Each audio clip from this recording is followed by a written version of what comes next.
1990 সালের পর এই প্রথম বাংলাদেশের জাতীয় ঈদগাহে এক বিরল ঘটনা ঘটে গিয়েছে।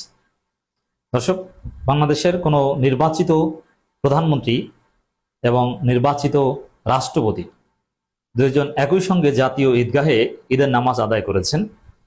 কিন্তু এই ঘটনা স্বস্তির কিংবা আনন্দদায়ক বা এরকম কিছু না। এই ঘটনা আমাদের জন্য লজ্জার। কারণ এই বিতর্কিত চুপ্পুকে যেভাবে সম্মান জানিয়েছে বিএনপি, তারেক রহমান জনগণের প্রধানমন্ত্রী যেভাবে চুপ্পুর সাথে কোলাকুলি করেছেন, এটা একদম বেমানান। এবং মুসল্লিরা বলছেন যে চুপ্পু এখানে নামাজ পড়েছে, নামাজ হবে তো। অনেকের কাছে খটকা লাগছে। ইনকিলাব মঞ্চের জাবের বলেছেন, নামাজ পড়েছে ঠিক আছে, চুপ্পু এখানে নামাজ পড়েছে, খটকা লাগছে, নামাজ হবে তো। মানে চুপ্পু হচ্ছে একটা নিকৃষ্ট প্রাণী। এই চুপ্পু একজন চোর, বিএনপির মতোই অবৈধ, তার শপথ লঙ্ঘনকারী। এই পদে থাকার কোনো অধিকার তার নাই। এর দ্বৈত নাগরিকত্ব আছে, দুবাইয়ে নাগরিকত্ব আছে, আরো একটা দেশের নাগরিকত্ব আছে, মালয়েশিয়ায়। তো এই লোক কিভাবে রাষ্ট্রপতি থাকে এবং সেই লোককে বিএনপি এত সম্মান দিবে কেন? সেই লোককে তারেক রহমান সেই লোককে নিয়ে রেকর্ড তৈরি করবে কেন? তারেক রহমান কাজটা ঠিক করেন নাই। হ্যাঁ, যদি এখানে সত্যিকার অর্থেই নতুন সরকার, তারেক রহমান পুরুষ প্রধানমন্ত্রী এবং নতুন কোন রাষ্ট্রপতি, এখানে যদি ডক্টর খন্দকার মোশাররফ হোসেন থাকতেন, প্রফেসর ইউনূস থাকতেন, এটা অসাধারণ হতো। হ্যাঁ, তবে এই কাজটাকে অ্যাপ্রিসিয়েট করে যে প্রফেসর ইউনূসকে সম্মান দিয়েছেন তারেক রহমান, প্রধানমন্ত্রী ইউনূসের সাথে মিটিং করেছেন, ঈদ শুভেচ্ছা বিনিময় করেছেন, প্রধানমন্ত্রীর বাসায় প্রফেসর ইউনূস এসেছেন, মানে দাওয়াত দিয়ে সম্মান দিয়ে এনেছেন। এটা আসলে সারা জীবন তারেক রহমানের কৃতজ্ঞ হওয়া উচিত প্রফেসর ইউনূসের কাছে, এবং তাকে রাষ্ট্রপতি বানানো দরকার। এই চুপ্পুকে সরিয়ে ইউনূসকে দ্রুত রাষ্ট্রপতি বানানো জরুরি। কারণ আপনি দেখেন, এই তারেক রহমানকে বাংলাদেশে এনেছে, লন্ডনে যে বন্দোবস্ত করেছে প্রফেসর ইউনূস, বাপের চাইতে বেশি কাজ করেছে প্রফেসর ইউনূস তারেক রহমানের জন্য। একদিনে ভোটার বানিয়ে দিয়েছে এবং প্রধানমন্ত্রী বানিয়ে দিয়েছে। ঢাকা 17-তে কার্যত কিন্তু তারেক রহমান হেরেছে এস এম খালেদুজ্জামানের কাছে, ইউনূস জিতিয়ে দিয়েছে। আর কি চায়? বাপ সন্তানের জন্য যা করে না বা করতে পারে না, সেটা করেছে প্রফেসর ইউনূস। তারেক রহমানের বাবা অত্যন্ত কঠোর ছিলেন। কঠোর বলতে, তারেক রহমান আমার ডিপার্টমেন্টে পড়াশোনা করতেন। যে কারণেই হোক না কেন, আমাদের এক স্যার, আমি নামটা বলছি না, তাকে ক্লাস থেকে বের করে দিয়েছেন মাননীয় প্রধানমন্ত্রীকে, যার ফলে তারেক রহমানের পড়াশোনা হয়নি, ইন্টার পাস। তো আমাদের ওই স্যার বলেছেন। তবে তখন জিয়াউর রহমান কিন্তু তার ক্ষমতা ব্যবহার করে শিক্ষকদের প্রেশার ক্রিয়েট করে কোনো কিছু করার চেষ্টা করেন নাই। এবং কোনো অন্যায়কে জিয়াউর রহমান সাথ দিতেন না, সাপোর্ট করতেন না। সন্তানদেরকে শাসন করতেন, কোনো বিলাসিতা তিনি প্রশ্রয় দিতেন না। জামা কাপড় যা আছে লিমিট বজায় রেখে পড়তে হবে। প্রেসিডেন্টের ছেলে আলাদা কোনো ফুটানি দেখাতে পারবে না। এটা ছিল জিয়াউর রহমান। আমার মনে হয় জিয়াউর রহমান যদি বেঁচে থাকতেন, ইউনূসের জায়গায় থাকতেন, তাহলে এরকম একদিনের মধ্যে ভোটার বানিয়ে মুহূর্তের মধ্যে প্রধানমন্ত্রী বানিয়ে দেয়া, এটা জিয়াউর রহমানও করতেন না। এটা ইউনূস করেছেন তারেক রহমানের জন্য। সেই ইউনূসকে যদি রাষ্ট্রপতি না বানায়, এটা একটা অকৃতজ্ঞ আচরণ হবে। তো দর্শক, 1990 সালে সর্বশেষ নির্বাচিত প্রধানমন্ত্রী এবং নির্বাচিত রাষ্ট্রপতি, তারা একসাথে ঈদের জামাত আদায় করেছিলেন জাতীয় ঈদগাহে। তারপরে এই প্রথম, কত বছর পর, অনেক বছর পর এই বিরল দৃশ্য এই জাতি দেখলো।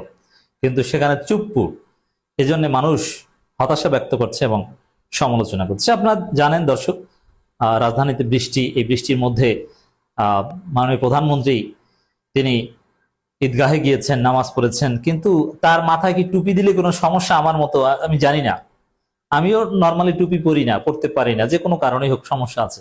তো তারেক রহমান কি টুপি, লন্ডনে বসে তো একদিন দেখেছিলাম যে আমি টুপি পরেছেন, কিন্তু বাংলাদেশে আসতেন তার মায়ের জানাজা, জাতীয় মসজিদে ঈদের নামাজ পড়তে, ঈদের নামাজের টুপি, আমি টুপি কখনো পরি না, তারপরও আমি ঈদের নামাজে আজকে টুপি পরেছি। তারেক রহমান একটা টুপি পড়তে পারলো না কেন? প্রফেসর ইউনূস তো টুপি পরেন না, তিনি কিন্তু টুপি পরেন ঈদের নামাজে, আরো বিভিন্ন জায়গায় টুপি টুপি সুন্দর লাগে টুপি পরতে। তারেক রহমানের পরা উচিত, এটা আরো সুন্দর হতো। এটা বাংলাদেশি কালচার, এটা সুন্নাত বা সওয়াবের কিছু না, বাংলাদেশের মানুষের অনুভূতি। এটা প্রধানমন্ত্রীকে টুপি পরা অবস্থায় দেখবে, এটা মানুষ প্রত্যাশা করতে পারে। এই প্রত্যাশা থেকে আমরা বলছি। আশা করি সামনের ঈদে তিনি টুপি পরবেন, অথবা এটা তার একটা ইউনিক ক্যারেক্টার হিসেবে নিজেকে হাজির করার চেষ্টা করছেন। তো দর্শক, প্রধানমন্ত্রী নামাজে গিয়েছেন, তার ড্রেস সেন্স অত্যন্ত ভালো, কিন্তু রাষ্ট্রপতি চুপ্পু, তার ড্রেস সেন্স খুব বাজে। এমন কালারের পাঞ্জাবি পরেন, জামা পরেন, মানে দেখলে বিরক্তিকর লাগে, বাজে, সব দিক থেকে কুরুচির। এবং তার ফেসবুকের স্ট্যাটাস নাইস অ্যান্ড অ্যাট্রাকটিভ, মনে আছে? এই হচ্ছে সেই চুপ্পু, লুচ্চা টাইপের। আমাদের রাষ্ট্রপতি একজন লুচ্চা ফার্স্ট ক্লাস, আপনাদের অবগতির জন্য জানাচ্ছি। তো এই ধরনের একজন লোককে সাথে নিয়ে পাশে বসিয়ে তারেক রহমান ঈদের নামাজ পড়েছেন। একই সঙ্গে ঈদের জামাত আদায় করলেন রাষ্ট্রপতি, প্রধানমন্ত্রী।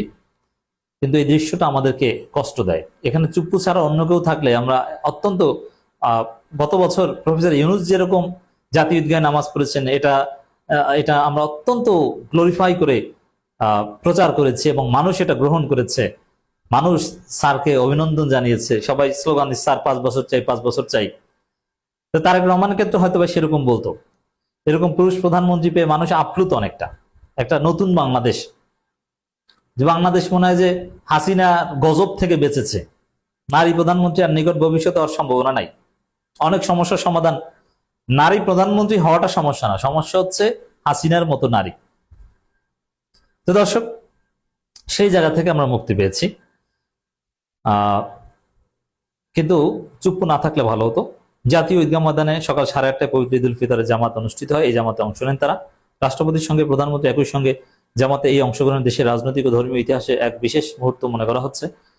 এর আগে নির্ধারিত সময়ে 2 ঘন্টা আগে থেকে দীর্ঘ লাইনে আইন শৃঙ্খলা বাহিনীর কঠোর নিরাপত্তার মধ্য দিয়ে ঈদের নামাজে অংশ নিতে প্রবেশ করেন মুসল্লিরা। মেঘলা আকাশ ও গুড়ি গুড়ি বৃষ্টির মধ্যে এই নামাজ অনুষ্ঠিত হয়েছে। তো দর্শক, এর আগে বিএনপি সরকারের লিখে দেওয়া যে ঈদ শুভেচ্ছা রাষ্ট্রপতি দিয়েছেন, মোটের উপরে সব জায়গায় এই লুচ্চা এবং জুলাই বিরোধী আওয়ামী ভারতের দালাল রাষ্ট্রপতি চুপ্পু সব জায়গায় অন্য 10 জনের মতোই নর্মালাইজড করা হচ্ছে, বিএনপি করছে।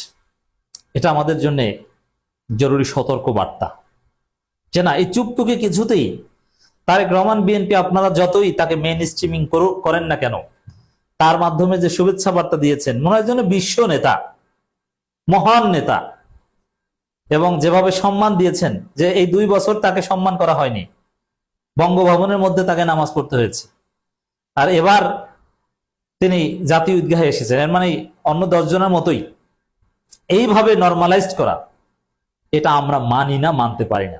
আমরা এই চুপ্পুকে গালি দিবই। এই চুপ্পু লুচ্চা, এই চুপ্পু জুলাই বিরোধী ভারতের দালাল, হাসিনার দালাল, হাসিনার পাঁচাটা। অতএব বিএনপি যাই করুক, এই চুপ্পুকে আমরা জনগণের কাছে স্বাভাবিক হতে দিব না। সতর্কবার্তা এটা।